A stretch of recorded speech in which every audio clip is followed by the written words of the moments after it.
Okay guys, Jay here. This is SmartHelping.com. We are in overdrive this weekend. Um, two model updates. This is the first one, construction business. So like I said, I'm trying to update and add features to templates that are purchased. Um, so here we did the main feature add that we've been doing is you've got two main things.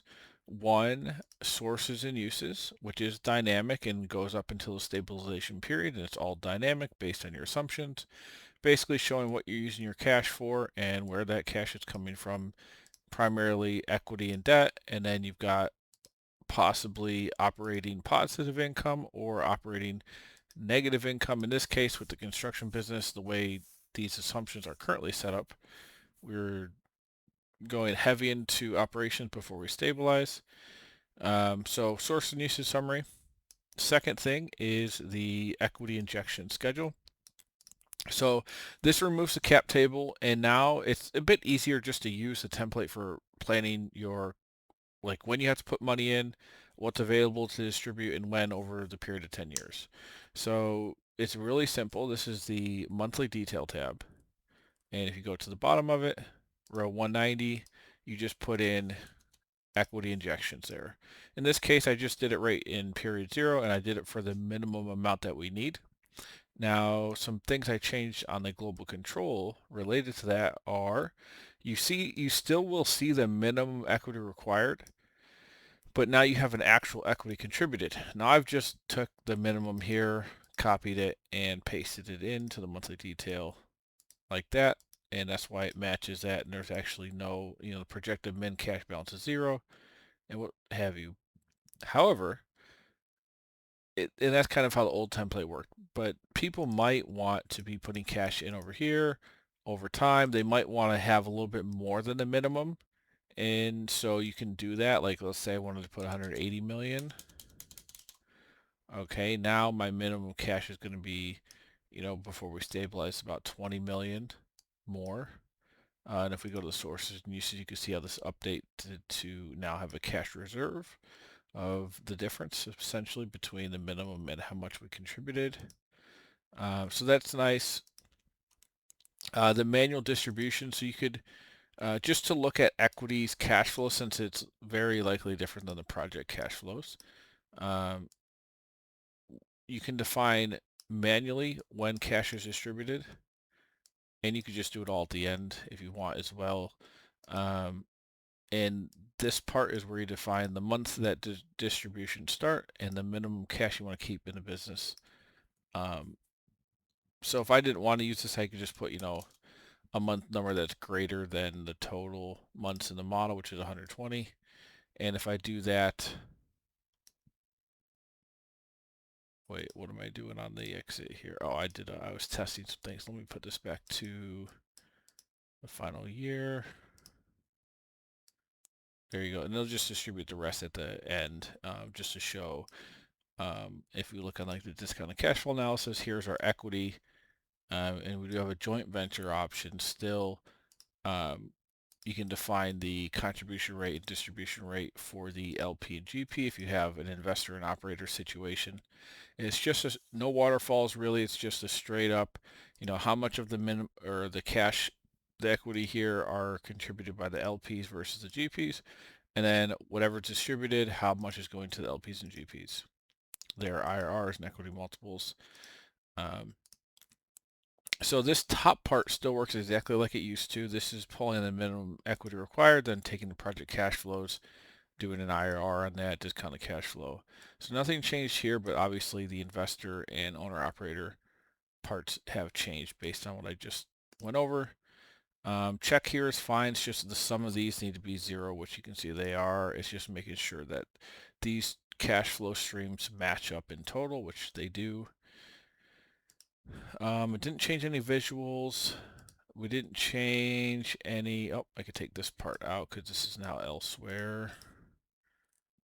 The annual detail, monthly detail, as far as revenue and expenses, all works the same. That was all good.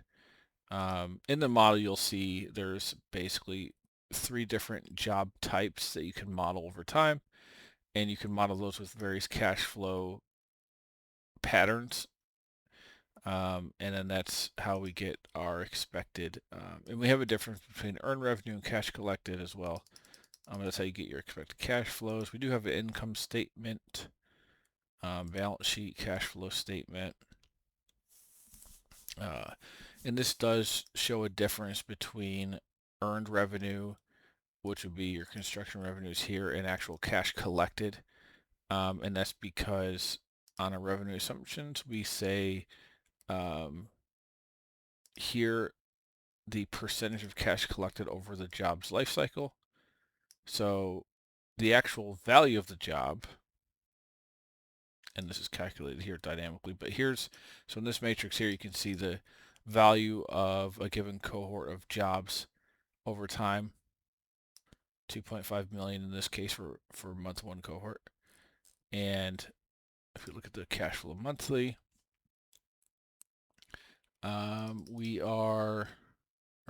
the monthly detail, you can see that happen. Well, so it's all aggregated, so it's kind of hard to see here, but all that's being aggregated together, and then the cash collected is offset against that. So if we go back to that matrix, so here's your earned income, and then of that, so like the first one is got 2.5 million of that. When do we collect the cash? Well, here we're saying 10% up front and the rest at the end. And you see it equals 2.5, but it's just, that's when the actual cash hits. So we're summarizing all of that over time, as well as the earned income over time, and then you see the offsets happening here in the cash flow statement. Now in this case, these are the same. Or sorry, this is the reduction of the earned income. These are not the same. You actually have the cash received here. It's a little bit more because you're collecting some more of the cash up front, basically a higher percentage of the cash in month one than the earned income in month one. But then over time, it kind of, you're not collecting anything until the end of the job. So you can see here that earned income starts to build up higher. Anyway, this can be different for every situation. The point is you can adjust that to however you collect money on your jobs, and same thing with raw materials costs. I believe, yeah, materials paid for, and then equipment rental payments, wages,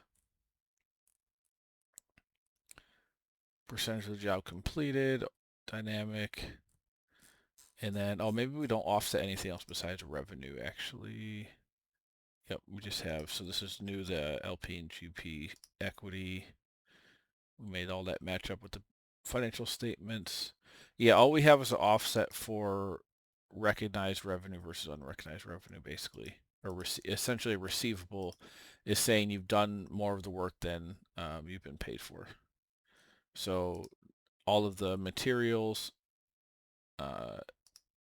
these three things are collected as the job is completed. Or sorry, these two things. This is this is the receivables part. Now hold on. Wait. When cash is paid for, sorry, it's been a couple years since I've been back in this model. So this is when cash is paid out. Okay, yes. So we're assuming when cash is paid out for materials, there's no like payable account or anything. It's just saying whenever that cash is paid out, it's following this percentage. And you could do it over the, this could match the same as like when the job is complete, or it could be different. Here I've just put 100% of the materials for a given job. We're requiring the equity up front. It could be different. Every situation is different, but you have this dynamic percentage to define. So every time you start a new job, and this model lets you start arbitrarily new jobs, you can see here, it's a new job started per month, and they all follow the same pattern. So you can really see what scale looks like once you plug in your unit economics and the timings of your cash flows. And as you scale up in jobs, you can see how things look. And again, there's 3 job types to model here. This model has been probably, top 10 or 15 of the most purchased templates I've ever sold. a lot of sales on it and very little inquiry on help. So that means to me the model's done a good job. It hasn't been confusing to people, and they've just done well using, getting value out of it for what it's supposed to. These last updates I did are just user friendliness. If you're going down to the equity level, it's a little bit easier to plan. On the project level, everything still works exactly the same as it did as far as the cash flow of the project. Um, and yeah, that's the update. You can obviously go ahead and download it if you click in the link in the description box. Also, if you just want to go to smarthelping.com, it'll be in the general industry section, and I believe in the industrial sector. And then here it is, construction business. You can also use the search bar here to search construction business. But anyway, you can add it to cart. You'll be able to download it as soon as you finish the purchase. And that's it. One-time fee here is $75. Also, you can hire me. I have 3 tiers of job types, or we can do a custom hourly job, just pay as you go. My rate's $275 an hour. But if you have customizations you want, models you want to build from scratch or what have you, I can do that. So email me about what you need. Finally, don't forget, if we look at the sidebar here, the Super Smart Bundle is available for $500, and this includes every single financial model template on the entire site, and I have hundreds, all meticulously built and maintained, and for hundreds of different industries and different kind of focuses. Here we have SaaS or recurring revenue models, real estate, joint venture waterfalls. These are more for top down, like you plug in your cash flows and the fund or deal metrics or IRR hurdles or preferred return, and it does all the logic for you for the different hurdles and tiers. General business valuation. There's just a lot of stuff here. If you do anything with financial planning and analysis, or just want to learn how to do a financial projection for different things, this is your spot to be. Alrighty, that's all I got for you for now. Like and subscribe. I will be doing, the next one is an update to the self-storage model. We'll get into that next, but see you on the next one.